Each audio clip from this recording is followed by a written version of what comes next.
it's going to help kind of persuade my point, and then it's also going to go towards some research that I will be currently doing this summer on a very similar topic that we're going to be doing. So, how many of you have ever played the game Heads Up, 7 Up? Yes, almost all of you. Well, we're going to play a very similar version to this.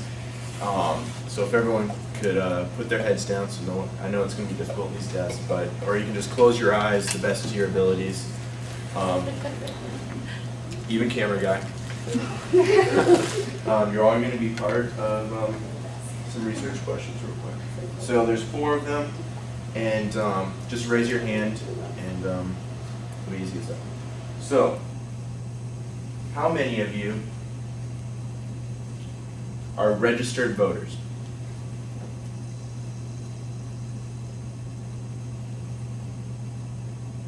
Keep your hands raised high, please.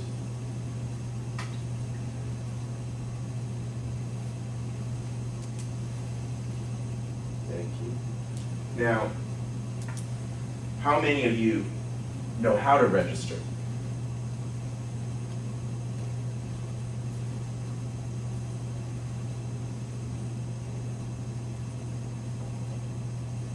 If you're a registered voter, you most likely know how to register, so just keep them raised high for me.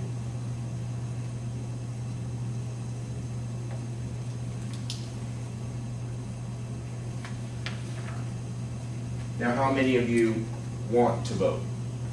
Raise your hand.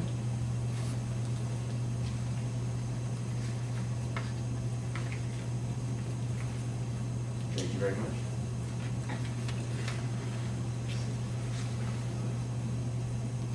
All right, that's all. You can open your eyes now. So I know I'm supposed to be giving a speech today, but speeches sometimes kind of take away the relax, and I want you guys to be relaxed. I want you guys to feel free to ask me any questions at any time of my presentation. If there's anything that I'm telling you dealing with facts, or just any questions about what I'm presenting at all, please raise your hands, and I'd be more than happy to answer your questions, because what's most important to me is that you understand what I'm telling you. So, in 2008, there was a record turnout vote of 56.8% of the U.S. population turning out to vote. Now, this was the highest turnout since 1972, which had 59% of the vote. 59% of the population turnout. Now, in the 19th century to 1904, in America, there was about an 80 to 85% voter turnout, with a high of 89% of the U.S. population turning out to vote for Abraham Lincoln's victory. Now, since 1904, it's been a steady decline, going first to the 60% population, and then in 1960 to 1962, declining to even below 60%, to about 58%. Then it continues to decline, and at one point, we had 42% of the population turn out to vote for a presidential election in the 1980s. And this steadily declined until 2001.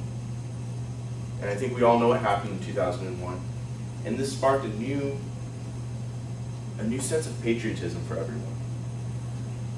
People were asked how they felt towards their country, and in an all-time high, it raised by 25% the people that identified themselves with very patriotic.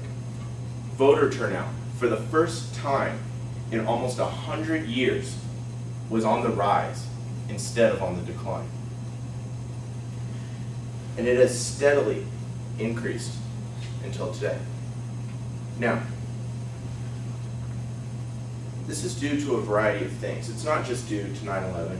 It's also due to the access we have to public officials, information, media. We have the internet.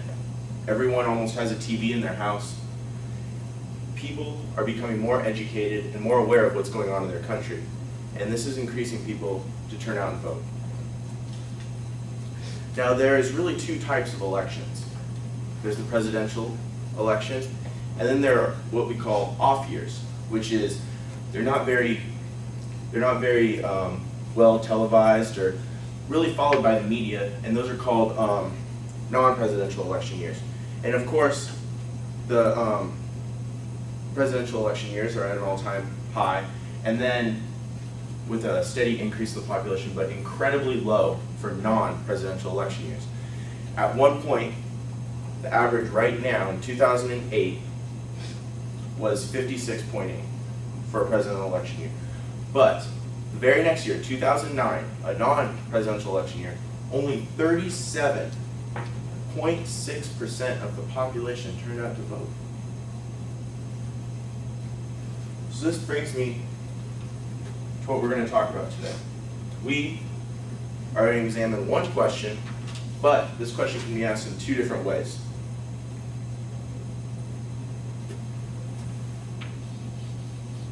Why should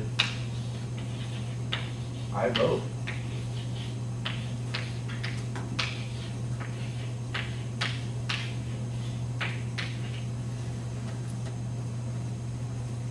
And why is it important to vote?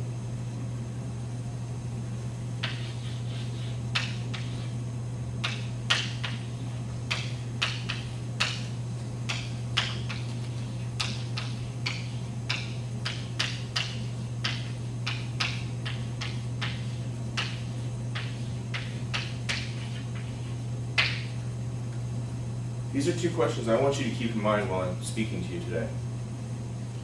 I'm going to cover three main reasons, three main topics, you should say, of why it is very important as American citizens that we should turn out to vote and why we should not take our freedoms for granted.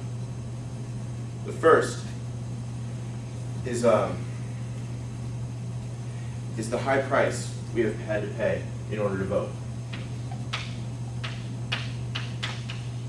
And not just vote, but all of our freedoms that we are guaranteed as American citizens. The second is voting history. Now, when I talk about voting history, I'm not just talking about the voting history here in America. I'm talking about voting throughout all time. All of history.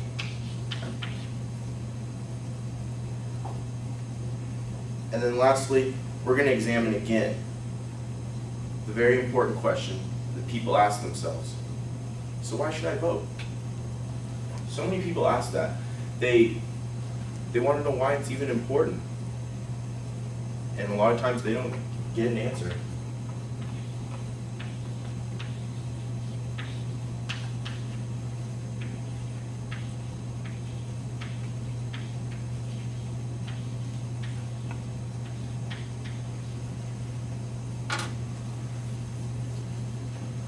So voting history. This is a new concept. It really hasn't been around that long. For almost all of history, empires, countries, states, even tribes have been ruled by dictators, kings, tribal leaders. It wasn't until 550 BC that a state called Athens created democracy. But however, people were able to vote, but it was only landowning white males. The Congress that was allowed to vote was made up of fewer than 500 people. So yes, they were allowed to vote, but it wasn't guaranteed to everyone. Now, when Greece lost their power, so did voting, so did democracy. It disappeared for a long period of time. It wasn't until the French and the English during the spark of enlightenment began to kind of test the ideas of voting. So they allowed their lords and landowners to vote in a type of Congress. However, there was a country that wanted to take that a little farther. And the country that has tested democracy and has given voting a whole new power is our country, the United States of America. There's no government in history that is more compete on giving rights to its citizens than our great nation. It makes sure that everyone has a voice, that everyone has an opportunity to not only voice their opinion, but speak out for what rights they want. Now, we're going to talk about the high price we've had to pay. Yes, we have a great opportunity here in order to vote. However, so many people have had to give their lives. First, starting with the Revolutionary War, where almost 40% of the male population was killed off. Then, there was the Civil War, where a lot of African Americans, minorities of all sorts, were given the right to vote because of this great war. However, this war alone cost more American lives than all the other wars America's ever taken part in put together. That's quite a high price right there. And then it was completed in the 1920s when women were allowed to vote. This was the first time in history where women were allowed to voice their opinion in political matters. It is very important that America is a light to all other countries. One of the last things I want to talk about before I conclude are the many countries that still don't have the right to vote. They're less available to rights, and this doesn't just include all citizens, but it really targets minorities and women. There's not equality for all citizens. The government plays favorites. America needs to lead by example and show that everyone is equal, and we need to not take it for granted our ability to vote, because by showing people that we care about the rights we are blessed with, we can be a beacon for other countries to lead by example for equality. So now we ask the question, so why should we vote? As Americans, Congress asked the U.S. Navy professor at the Academy to do a little research on this. And in his conclusion of his research, he came out with the question that as Americans, we hold sacred our ability to vote and voice opinion. Our responsibility to elect officials who we feel are honest, can make our country safer, and then of course, make policy that is fair for everyone to improve rights. His very final saying is, as Americans, we should hope that all individuals will take the opportunity to vote and not let the sacrifices of those that have gone before us be for nothing, and so that all of us can participate and make our government more effective. So I've sat here and I've lectured about why it's important to vote, and I really haven't told you guys how you can do this, how you can take part. So I'm going to talk to you about one organization that I'm very passionate about and I feel like does a really great job, and it's right here in Portland, and it's called the Bus Project. Now the Bus Project I love because it's an unbiased organization. They don't care who you vote for. You could even vote communist, they joke. They just want you to be active. They want you to register. They want you to be educated, talk about your ideas, share them with other people, and take action. It's our right as Americans to do those things. So I ask you to please register. It's very simple. It's very easy. You can go online. That's how I did it. I went online and just Googled register to vote. I filled out some paperwork online, and they sent me my ballot to fill out and register in the mail. I filled it out, turned it back in, and I've been voting since I'm 18. Now, there's another way too. If you don't have the internet, you can go to any public library, and at the very front entrance, they have register cards, pamphlets. I believe it's here in Portland. I think they have pamphlets, and you fill them out, you mail them, and they send you your stuff. They send you your ballot in the mail, and this counts for both elections and for both presidential and non-presidential election years. It's very easy. Don't be that 50% of America that when they see rain, they stay at home and they don't make it to the closest grocery store, closest elementary school, where it takes less than 3 minutes on average to vote. 3 minutes, 1 day a year, is all they ask. All right, so we're gonna do another exercise, and I'm gonna ask some of the same questions, but then at the same time I'm gonna ask some different questions. Again, I'll ask you guys to close your eyes.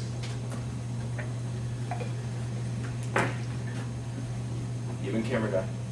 And we're gonna ask some questions. How many of you have been voting since the age of 18? Question? Who said that? Me? What if there's been no election since you turned 18?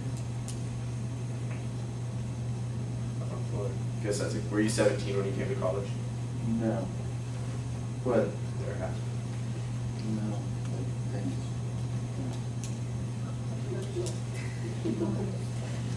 Usually there's an election every first Tuesday of November. There's usually election, local, deals with minor things, minor policies, sheriff, mayor, things like that.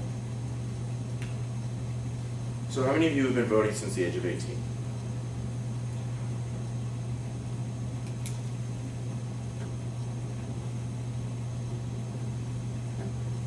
Okay. How many of you are registered voters?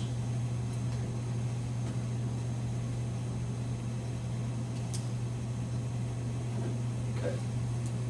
Now, how many of you know how to register to be a voter?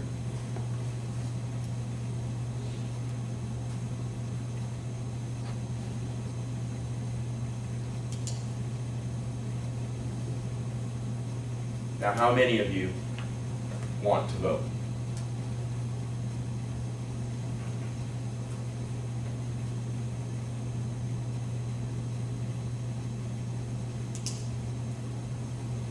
All right. So, when I asked how many people wanted to be registered, how many people are registered? Of course, both times, it was 8. It's not like you guys are magically going to be able to register during my short 8-minute speech. Next, I asked, how many of you know how to register? At the beginning of my speech, 9 of you did. At the end of my speech, 16 of you did. And now for the big one. How many of you want to vote, I asked. At first, it was 11. And at the end, it was 15. 15 people in a 16-person class wanted to vote. If 15 out of every 16 Americans turned out to vote, we would have the highest voter turnout in the history of America. Thank you.